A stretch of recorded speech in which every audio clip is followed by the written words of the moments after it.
It started with the sound of a hose. Jeanne Covey was sitting on her front porch while her mom sprayed her down with cold water. She couldn't make it to the bathroom anymore. This was the only way she could get clean. It wasn't just uncomfortable to watch, it was heartbreaking.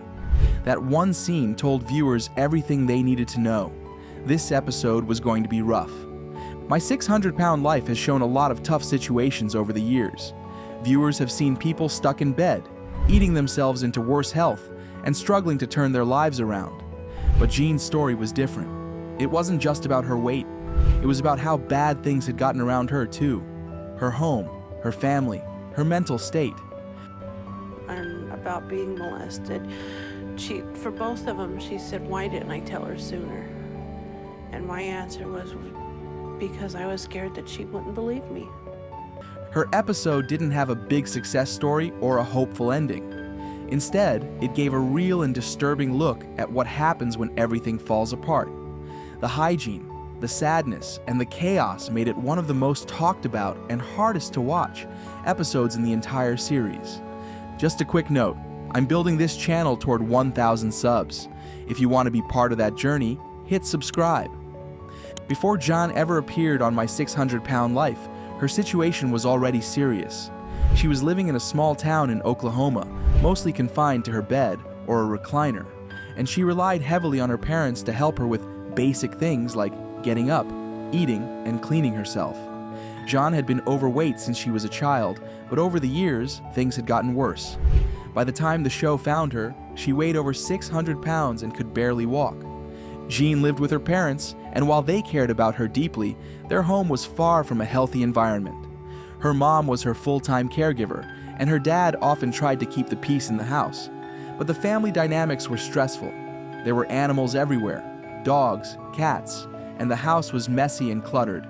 It was clear they were overwhelmed and struggling just to keep things together day by day. Her weight wasn't the only issue. Jeanne had also dealt with emotional problems for years. She mentioned that food became a comfort for her early on in life. Whenever she was sad, anxious, or bored, she ate. Over time, that habit grew into something much more serious.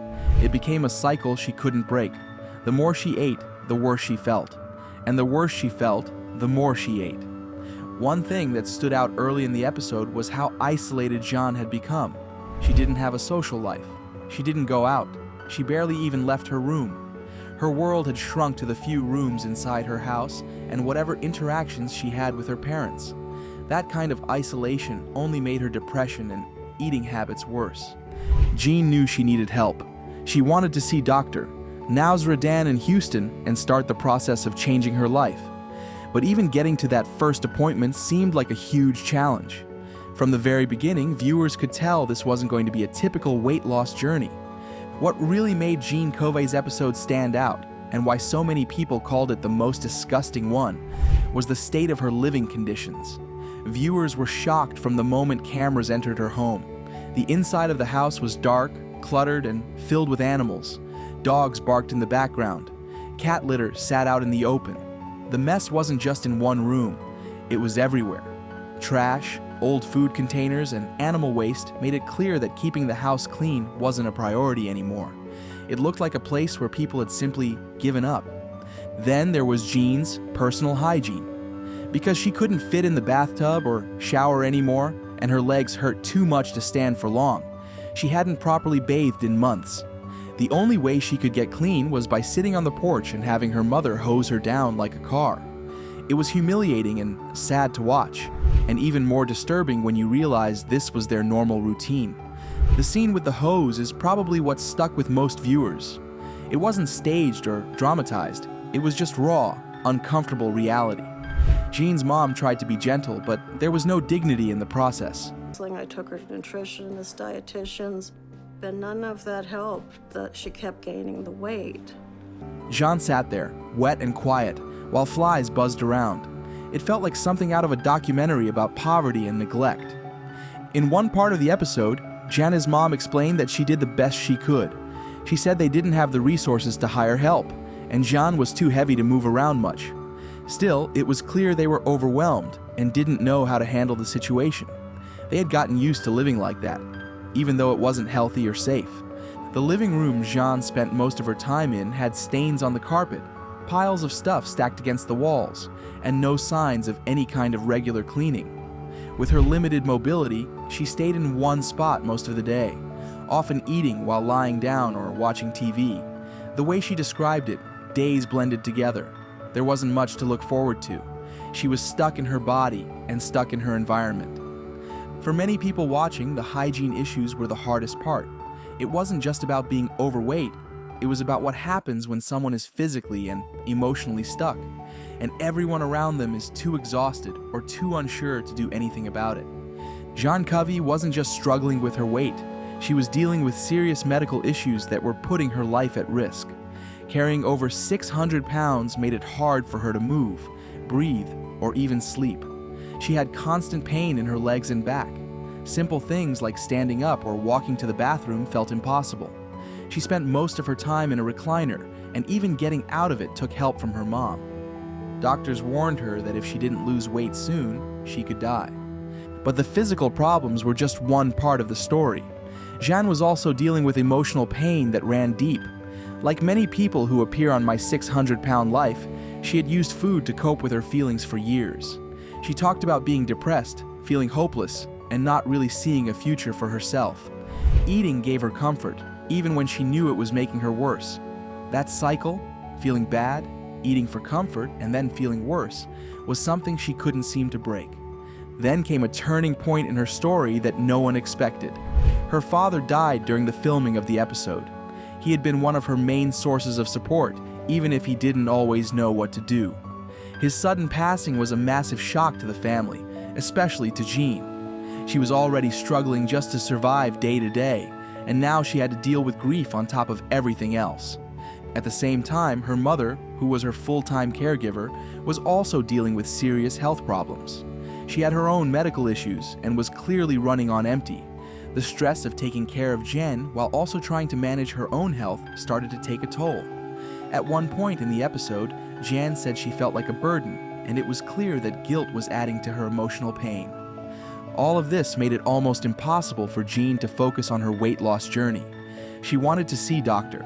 Nowzaradan in Houston and try to qualify for weight loss surgery, but getting to that appointment meant taking a long trip, something that felt impossible in her condition. The show set up transportation for her, but in the end, Jeanne didn't go. She said it was too much, especially after everything her family had just gone through. For many viewers, this part of the episode was the most heartbreaking. It showed that sometimes life throws so much at a person that even taking the first step toward change feels out of reach. When Jeanne Covey's episode aired, it didn't take long for social media and online forums to light up. Fans of My 600-Pound Life had seen a lot over the years, but many agreed that this episode was one of the hardest to watch. It wasn't just the physical appearance or her weight. Viewers were mostly shocked by the living conditions and the emotional toll on everyone involved. Some people on Reddit and Facebook said it was the most depressing episode they'd ever seen. The moment with the garden hose became a major talking point. People couldn't believe that someone had to be clean that way, and it sparked a lot of conversations about poverty, caregiving, and how health problems can spiral when you don't have enough support. Others said the house looked like something from a hoarding show, and they felt bad not just for Jeanne but for her whole family. There was also a lot of frustration. Some viewers were upset that Jeanne didn't follow through with the doctor visit. They felt like she wasted an opportunity to get real help, but others were more understanding. They said it was clear that Jeanne was overwhelmed, grieving, and not in a place where she could focus on major life changes. To them, the episode was a sad reminder that not everyone on the show is ready for recovery, and that's a part of real life. Despite the negative reactions, many people showed compassion. Some shared stories of their own struggles with obesity or family caregiving. Others said the episode helped them realize just how serious food addiction and depression can get when they go untreated. Overall, Jeanne's episode stuck with people. It wasn't the kind of episode that left you feeling inspired or hopeful, but it made an impact. It showed the side of extreme obesity that most people never see, and it forced viewers to think about the challenges some families face behind closed doors. Whether people were disgusted, heartbroken, or frustrated, they all agreed on one thing. This episode was unforgettable. And if you hadn't come to see me the first time and haven't had your infection treated, you'll be dead. The only way that you're gonna survive is if you start to take this seriously, but you're not. Jeanne Covey's episode of My 600-Pound Life wasn't just about someone trying to lose weight. It was about what happens when life gets too heavy in every way, from the unsanitary living conditions to the emotional pain and family struggles. Her story gave viewers a raw and uncomfortable look into a world that's usually kept behind closed doors. There was no sugarcoating it. This was someone living in crisis, surrounded by people who cared, but who were also struggling themselves. Unlike many other episodes, Jeanne's didn't end with a surgery or a big transformation. It ended with questions about what could have been, what help she really needed, and how a family can get so deep into survival mode that they can't see a way out. It was sad, disturbing, and very real. That's part of what made it stick with so many people. While some episodes of the show are hopeful and uplifting, this one was a wake-up call. It reminded viewers that not everyone gets a happy ending, and not every story fits the mold of progress and change. Some are stuck, some are messy, and some, like Jeanne's, show the true weight of a life that's been neglected for far too long. Whether people saw it as a warning, a tragedy, or just the hardest episode to sit through, there's no doubt that Jeanne Covey's story left an impression. It might not have been inspiring, but it was unforgettable.